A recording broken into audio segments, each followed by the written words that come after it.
His touch brings death. Her body cannot die. This is what happens when the world's most unlucky man meets a girl who's literally unkillable, and their first date is a complete disaster. From a distance, a woman calls out, "Tsukasa, come eat with me once in a while." But the man simply thinks to himself, "I've already said that it's not necessary." He walks on, his mind elsewhere. It's not that he likes being alone, but there's a very real reason why he has to be. You see, he has two special conditions. One of them is his body, and the other, as he suddenly trips on the stairs, is that he's cursed with absolutely fatal luck. Every single day, as he tumbles violently down the flight of stairs, he reflects on his curse. It seems that whenever someone else gets close to him, his bad luck becomes exponentially worse, as if the Grim Reaper itself has a personal vendetta against him. He once ate with a colleague who got caught in the crossfire, suffering an injury that still hasn't healed after 3 months. And so, with this terrible power, he made a decision for himself. Plunging towards the ground below, he vowed that he would never fall in love. But as fate would have it, a young woman is standing right in his path, looking up in shock just as he's about to crash into her. Ugh. Looks like he got someone else involved again. Pushing himself up from the pavement, he sees the girl from just a moment ago. "Who is it? Are you okay?" he asks, concerned. To his surprise, she sits up cheerfully. "Ah, that's great. You seem to be okay." He's relieved, thinking that everything turned out all right, but then he sees it. A metal pipe has completely pierced her head. Staring in disbelief, he stammers, "Wait a minute. Are you a zombie?" The girl simply smiles, noticing his own predicament. "You too," she says, causing him to look down. He hadn't even realized that several large wooden poles had impaled his torso as well. Just then, a door creaks open as a neighbor peeks out. "I heard some weird noises. What the heck happened here? Both of you are pierced through?" As the man tries to brush it off, yelling that everything's fine, the girl looks at him with excitement. "As expected, you're a zombie, aren't you?" Realizing they're attracting too much attention, he grabs her arm. Can you hear me out? We'll talk later. Let's just get out of here for now." He brought her to his house in the end, groaning from the pain. But as he pulls up his shirt to check the damage, he finds the wound has already fully healed. He turns to her, ready to demand answers, but stops short.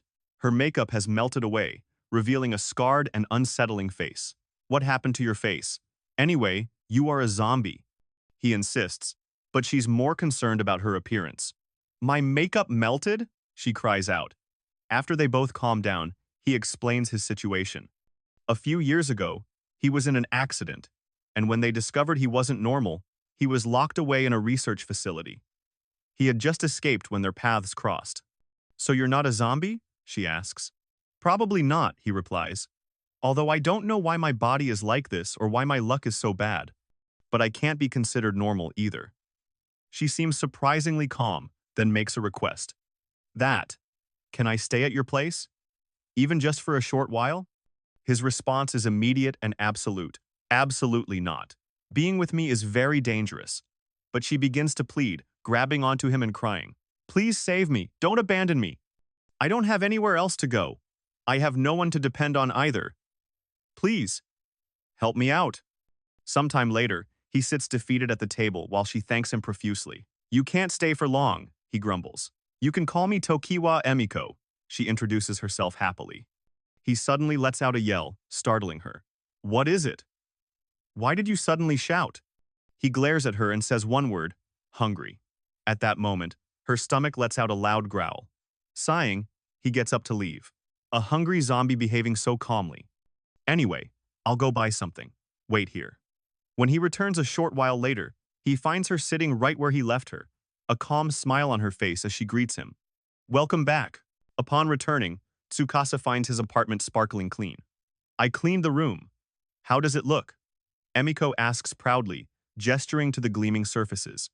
He looks from the tidy room to the wide-open, empty refrigerator. "So why is the fridge empty?" he asks, deadpan. She apologizes sheepishly, explaining, "Well, I felt kinda hungry after cleaning, so I ate the stuff inside." He sighs, pushing a burger towards her. "Anyway, aren't zombies supposed to eat humans?" She happily takes a bite, replying, Hmm, not really, while declaring it delicious.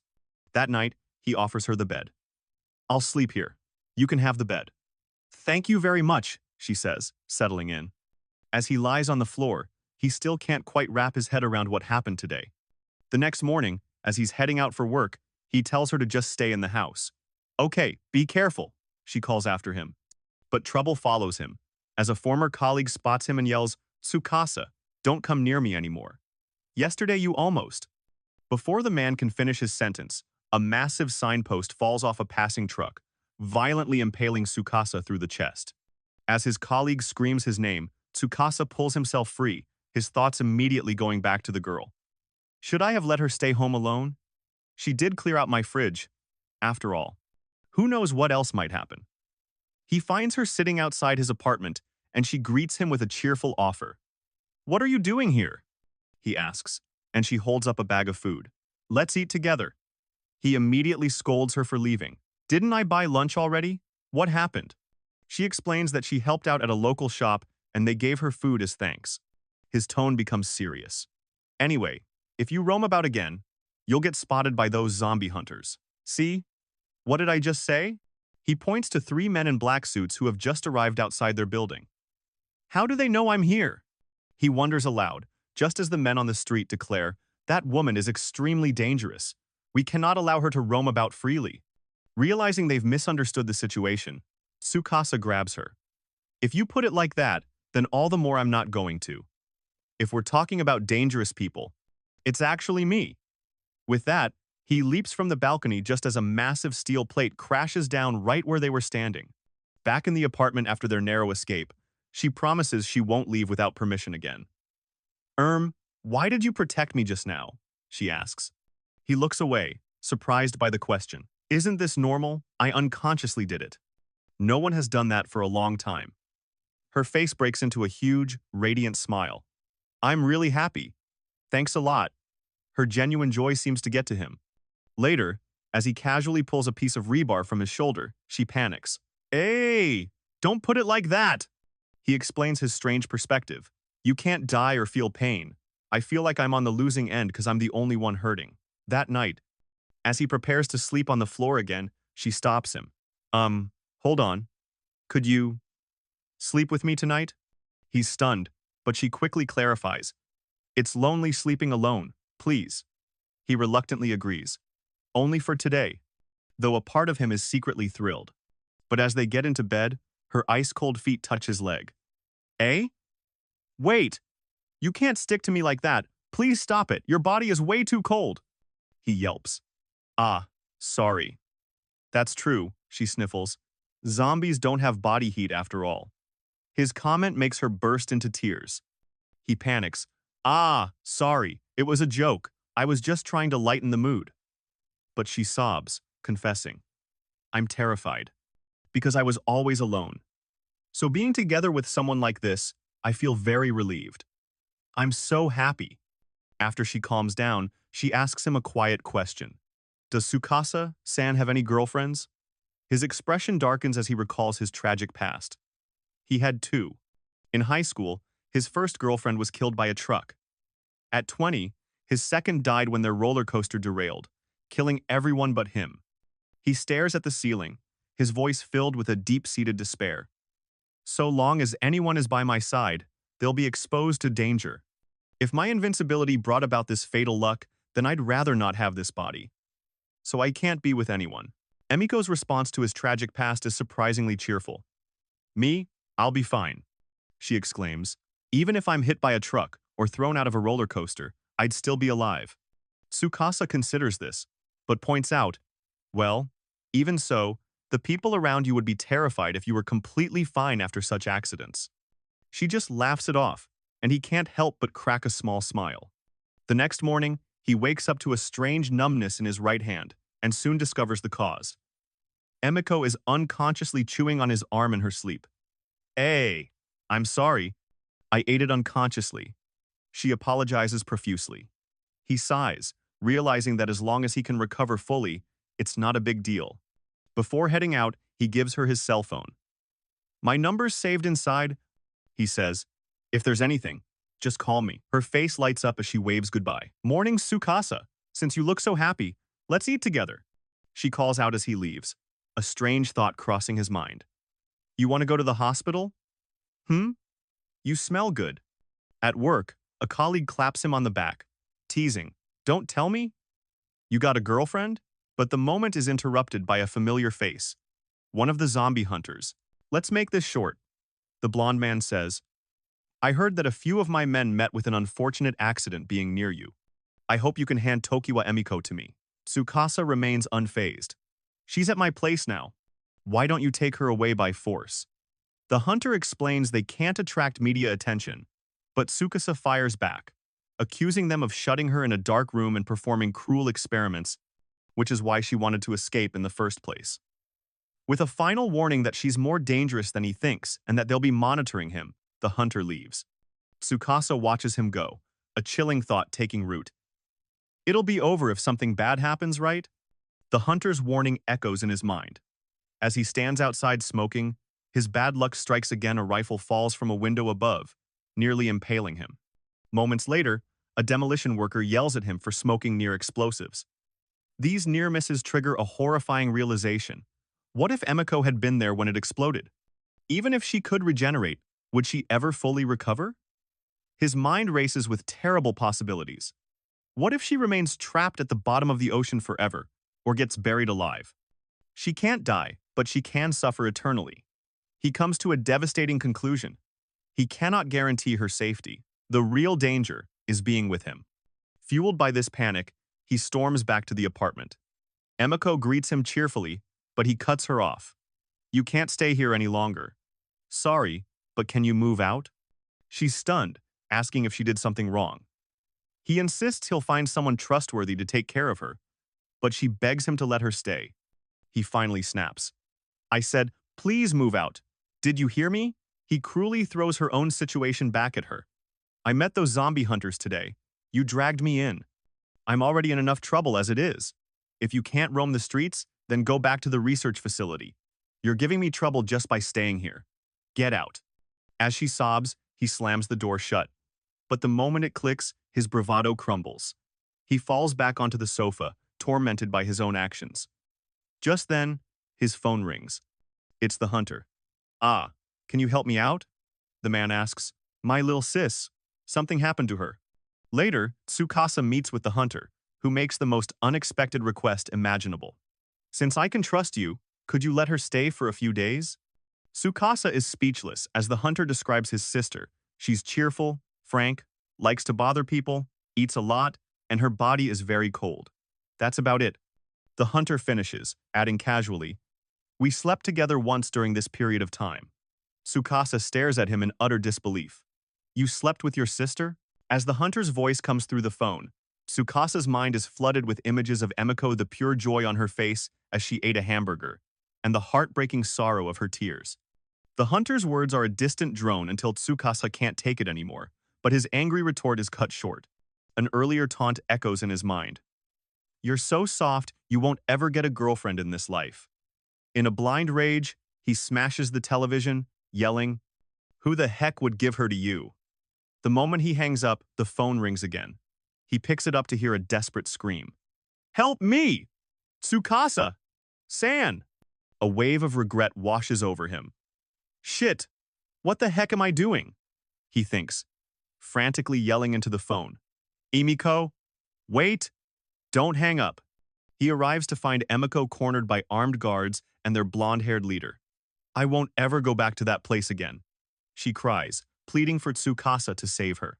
With a flying kick, he crashes into the scene, taking down a guard. Lucky I came in time. He pants, facing the hunter. He turns to Emiko, his voice now soft. I'm sorry I shouted at you just now. I did run into a zombie hunter, but the rest are lies. Before she can respond, a sudden bolt of lightning strikes the ground right beside them. Tsukasa shoves her to safety, taking the brunt of the impact himself as the guards warn him they won't show mercy. Facing them down, with Emiko behind him, he makes a defiant declaration, roaring, "Stay away from my girlfriend." Emiko is stunned, blushing as she processes his words, while the hunter scoffs. Girlfriend? Idiot. Did you know she's not even human? she's a kind of monster. But Tsukasa refuses to back down. No matter how you look at it, she's definitely human, he insists. To him, she is someone who smiles when she's happy, cries when she's sad, and feels lonely when she's alone. She has a mind of her own. Isn't this what we call human? He thinks. The hunter presses on. Even with your invincibility, what if she eats you completely? Tsukasa simply glances at Emiko, who promises not to eat him again, and replies, "It's fine if it's just my hand." Just as he tries to de-escalate the situation, a loud bang rings out, and a bullet tears through his head. As his body falls, Emiko stares in wide-eyed horror. One of the guards moves to grab her, ordering her not to waste any more time. But as his hand closes on her arm, her entire demeanor shifts. A terrifying aura surrounds her as she looks at him with cold, dead eyes and utters two simple words, "Don't touch me." The guard freezes, shuddering in pure terror as Emiko unleashes a flurry of devastating attacks, effortlessly and brutally dispatching the entire squad. The hunter watches the carnage unfold, a grim look on his face as he mutters, "If only we did this earlier." Just as Emiko's rampage reaches its peak, the hunter intervenes, knocking her back with a powerful blow. "Help me!" she cries out, but his fist smashes into her. He orders his last conscious man to take her away before she can recover, but it's too late. With her face mangled and regenerating, she rises to her feet. A truly monstrous sight. The spectacle is enough to jolt Tsukasa back to reality. "Shit. Didn't really think they'd shoot," he mutters, his head wound already healing. Seeing Emiko, lost in a feral rage, he knows he has to act. In a flash, he's on his feet, intercepting her lunge and throwing her over his shoulder. She immediately sinks her teeth into him, but he grits his teeth through the pain, facing the hunter down. "Hey, this is the last warning," he says. "Nothing good will come out of it if you continue pursuing us like this. I'll take responsibility for her. Just wash your hands off this, please." But the hunter refuses to simply leave two freaks alone. As rain begins to fall, Tsukasa warns them one last time. "You better leave right now." One of the guards scoffs, "Ha! There's nothing that could possibly fall on us." And in that instant, a massive bolt of lightning descends from the heavens, engulfing the entire squad in a blinding flash. Walking away from the scorched earth, Tsukasa carries an exhausted Emiko. In that kind of weather, lightning was sure to strike. He thinks, then quietly says, "Sorry." She looks up at him, confused. "Why are you apologizing?" Later, as they rest, he laughs off his injuries. "Looks like I kinda overdid it," he says with a grin. Then, his expression turns serious. "Who knows if even more dangerous things will happen, but I'll definitely keep you safe. So, I hope you can stay with me until death." Tears stream down her face as she accepts. "But I'm a zombie. I might eat you up." He smiles. "So long as you don't eat all of me, I might stink in summer. That's how summer is. I'll be extremely cold in winter. I'll give you warmth, don't worry." 1 month later, their chaotic life together continues at the zoo. "Tsukasa! San! It's a lion! It looks delicious!" Emiko exclaims, earning a gentle scolding. Tsukasa reflects that maybe, just maybe, he should be grateful for the fatal luck that allowed him to meet her. But his bad luck is never far behind, as a giant bear suddenly looms over them, and Emiko's first thought is, "Can I eat the bear?"